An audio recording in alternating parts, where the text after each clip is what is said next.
All right, it is Wednesday, so let's talk about a movie that I've been wanting to do on here since I started doing these, and that is Lady Terminator. The poster is right there over my shoulder. I have this hanging pretty prominently in one of the hallways of my apartment with my other cult film garbage. There's Elvira making her cameo, because that's what she does. So yeah, this movie has been covered by Red Letter Media and Good Bad Flicks and Dark Corners and a ton of other channels. It's been talked about a lot. And the reason this is such a what the fuck.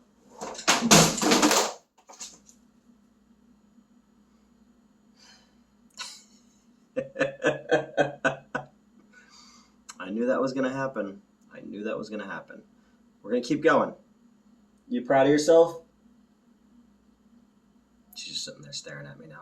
So the reason this is a what the fuck movie is it exists in that blatant ripoff territory of other countries cashing in on popular films from America. The thing about the Indonesian film market, unlike I guess the Italians, coming out of World War II, there was a lot more stricter laws when it came to the art, under Mussolini and people like that. When it came to the Indonesian film market in the 1960s up till the 1990s, when the financial market crashed for them, they were under pretty strict law as well. But the lower class needed to be kept in check, basically, by totalitarian leadership. So they allowed them to be a little bit more, lenient when it came to the film market. It's pretty well known that, in the lower class people, I grew up lower class, so I know our entertainment is so important. Movies, TV, video games, comic books, whatever, because, if we're going to spend what money we have, it's going to be on something entertaining to kind of take your mind off of what's out there. So the Indonesian film market did a lot when it came to nudity and gore and just utter craziness. Just look no further than Mystics in Bali, which I know has been also covered a billion times. Red Letter Media probably did it as well. Their movies were far more based in mysticism, which was a huge part of their culture. And they still stayed pretty true to the Quran by always having this mystic evil defeated by good in the end. So that was kind of their get out of jail free card for a lot of the goofy, crazy wackiness that they put into their movies. And then they were able to sell some movies to the international market because of the kung fu elements and the gore elements and the nudity and just the utter what the fuck of it all. Again, look no further than Mystics in Bali. So when it came to them starting to sell movies overseas, they then turned their direction into, well, what kind of movies do Westerners like?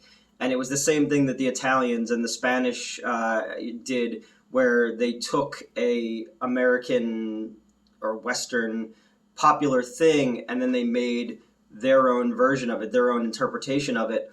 The Italians with the Mad Max movies and the which was an Australian film, but it did amazing in American territories. And so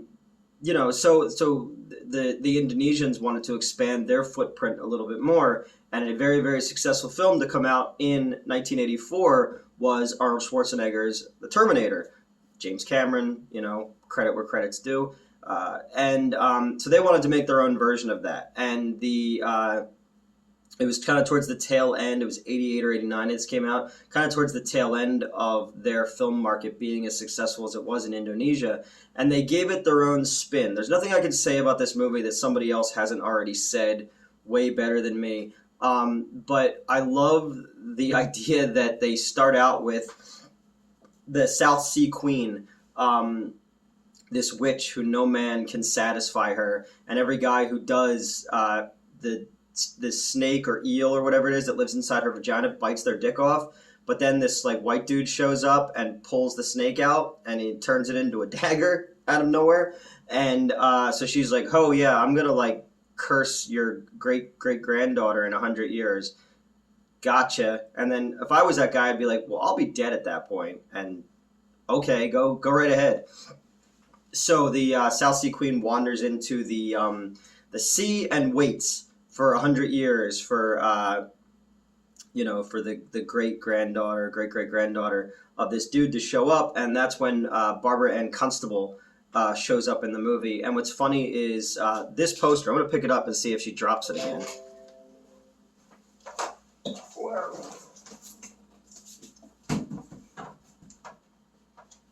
Stay. So that poster was one I got in a lot. Back when I kind of first discovered eBay, I was collecting I was always collecting movie posters. But I used to buy. See what I said before about the Bell's palsy thing? My lip sticks on this side sometimes. I used to buy lots of movie posters. You get like 20, 30 posters for one price, and they always be these cool, different folded stuff. And sometimes it was garbage, sometimes it was really cool shit. That came in one of those in 2003, and I had never seen this movie yet. And it wasn't until a screening in New York, like a schlock fest screening in at a drive-in, that they showed this movie, and I was like, "This is amazing! This is just insanity!" It's just crazy because the movie. I'm getting off topic. So I had this poster hanging at the Anthony Wayne Theater that I used to run, and I put it on Twitter and Instagram and all that kind of stuff. And the woman who played the Lady Terminator, and I didn't call her a lady because in this movie she's like, "I'm not a lady, I'm an anthropologist," because apparently you can't be a woman and an anthropologist, I guess, if you go by Indonesian rules. She commented on one of my pictures and was just like, "Why do you have this poster hanging in a movie theater?" And I was like, "Oh, because I'm showing it in whenever I was showing it." And she's like, "Well, I'm the lady from the movie." And I was like, "No fucking way." So I still follow her across social medias and stuff like that. And she told me some really funny stories. She was also the makeup person and did a lot of her own stunts, but didn't know how to do stunts. She was an Australian model, and she was brought out there to do this movie, and it was apparently very unsafe and not a great experience for her. But I mean, it's the thing that she's known for, and it's a movie that's brought a lot of people joy. When I showed it at the Wayne, people fucking loved it because it's just what the fuck. So the anthropologist, not the lady, she shows up, and she's writing a paper about the South Sea Queen. She dives down into the ocean and then is instantly captured by the South Sea Queen, who puts the vagina snake in her. And then so for the first part of the movie, it's interesting. It's about mysticism, and it's different. And then it just becomes the Terminator,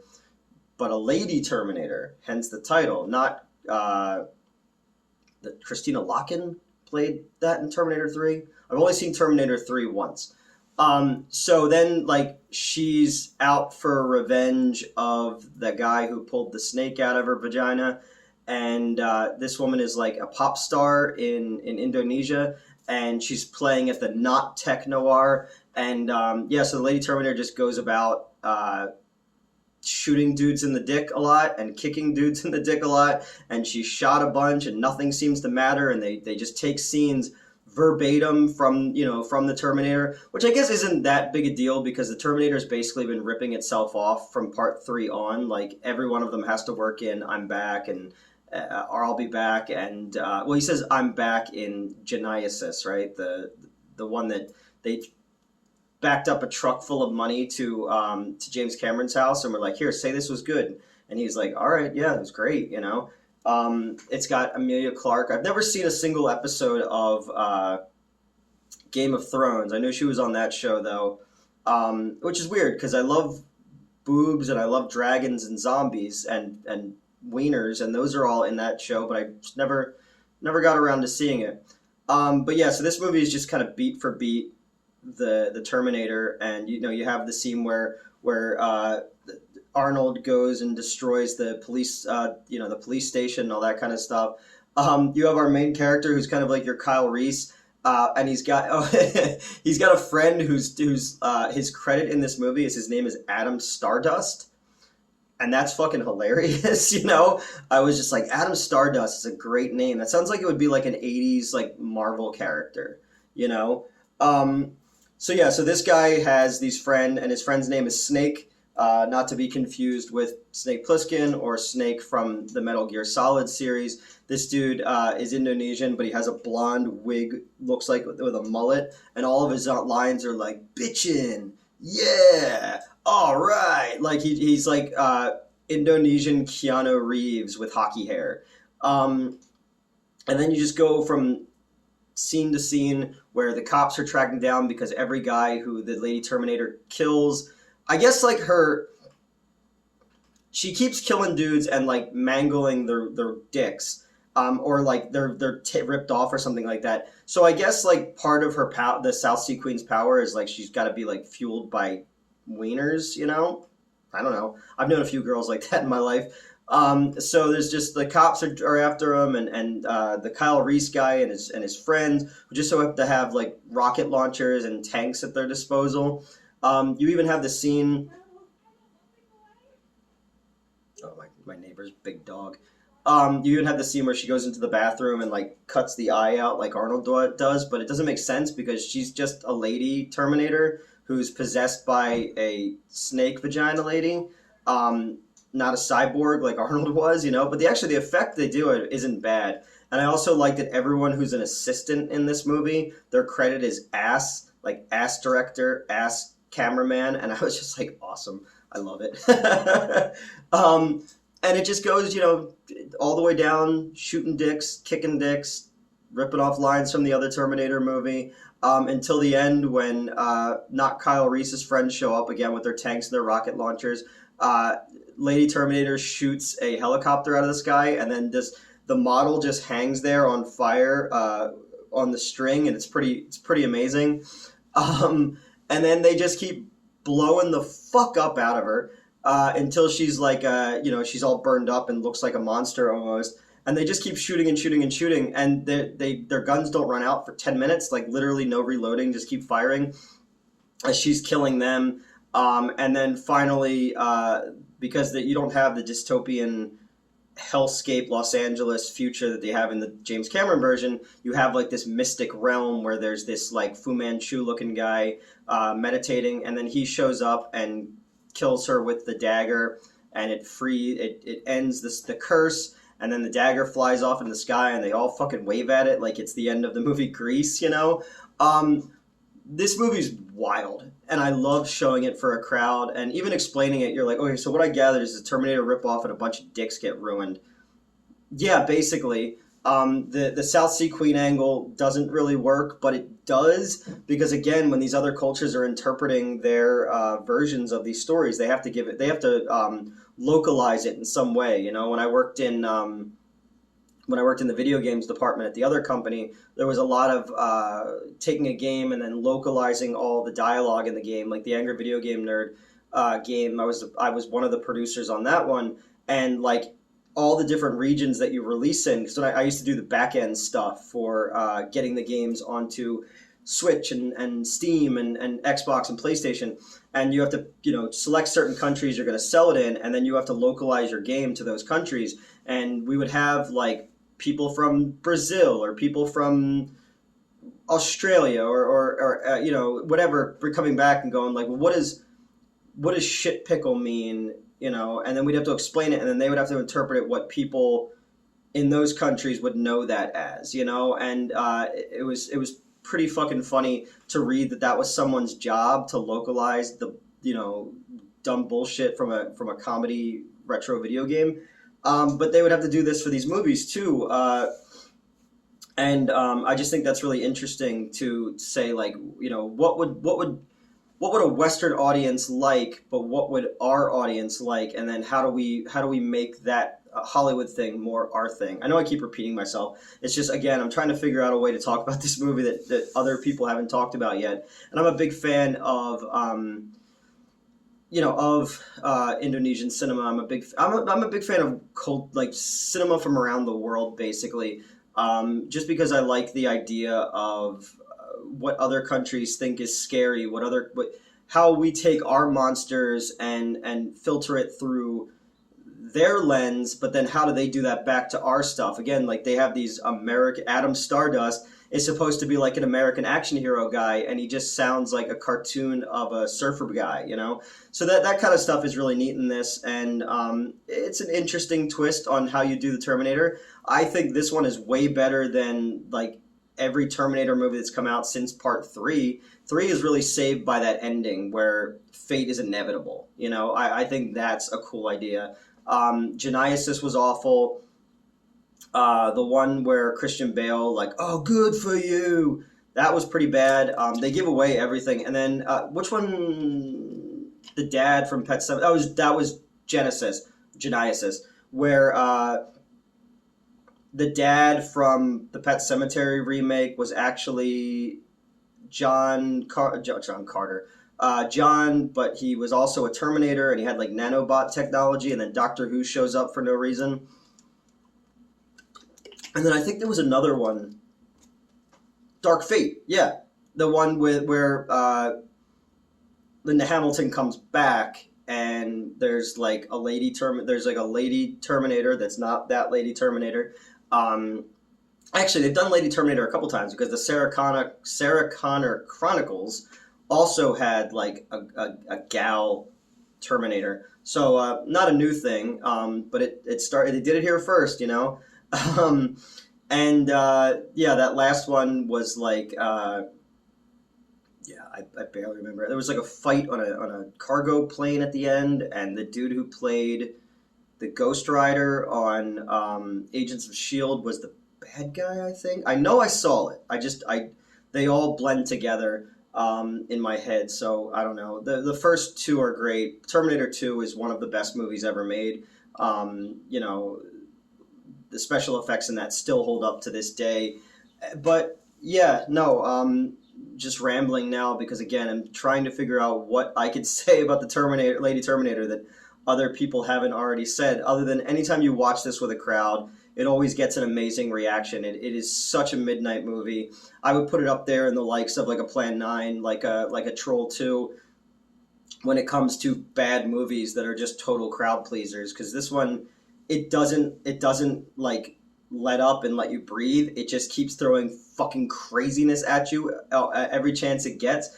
And it's, again, copyright law does not exist in this dojo, so they could just do what they wanted, and this is what they did. And I know that a couple different versions of it, like it was edited out of order or something like that. I know a couple of people have seen the version that like makes less sense. There's scenes of the Terminator ripoff stuff that happens earlier in the movie, but I don't think I've ever seen that version of it. But I know that when I screened it at the Wayne, people who came said, "Oh, I saw a different version of this movie where that stuff happens before that, and the story doesn't make sense." So I guess there was a sort of like House by the Cemetery, the Fulci movie, when they put it out on VHS, the reels were wrong, and just no one noticed because the movie works on fucked up dream logic.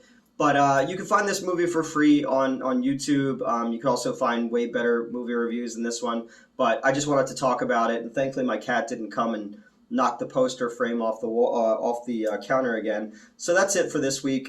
Lady Terminator. It is a total what the fuck movie. I guess I would say, what's your favorite copyright infringing, other horror movie or exploitation movie in general? You know, you have like all the Turkish movies, like The Man Who Saved the World was known as Turkish Star Wars.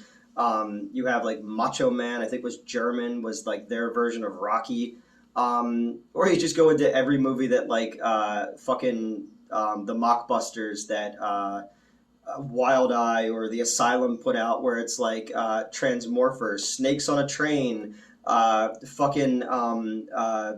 Planet Doom.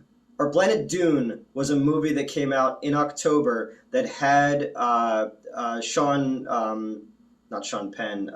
Young from Blade Runner and all that kind of stuff in it, and it's just like beat for beat the same movie but with no budget. But that's kind of what all movies are. There's no original stories out there. It's all about what connects in people's heads, poster wise and title wise, to make a quick buck, because that's really all that exists. And unfortunately, again, like the Indonesian film market, when the market crashed for them, people found that they could watch American movies on television. So why would they go to the cinema? So the cinema basically died in Indonesia until like The Raid and The Raid 2, which are just fucking dope movies. Those movies are amazing if you've never seen them before. So, and like the Italians, they're after the giallo craze and the zombie craze and the cannibal craze kind of died out.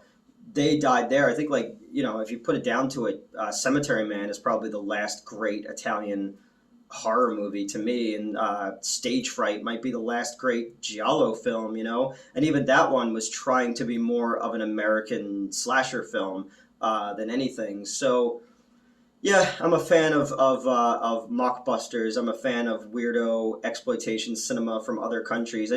I like watching. I like learning about the backstory of how these countries, you know, uh, how their cinema worked, how their the companies like Rappy Films did a lot of the big movies in Indonesia at the time, and I watched these documentaries about them and stuff like that. I don't know. I'm rambling. I just love exploitation movies and like what producers thought they could make a buck off of, and the stuff that still exists, and the stuff that I have a fucking poster for that hangs in the hallway of my little apartment. And Cat still, she's been staring at me this entire fucking time. What's your problem? Yeah, that's what I thought. All right, so that's it, Lady Terminator. Let me know what you thought, and I will see you next Wednesday.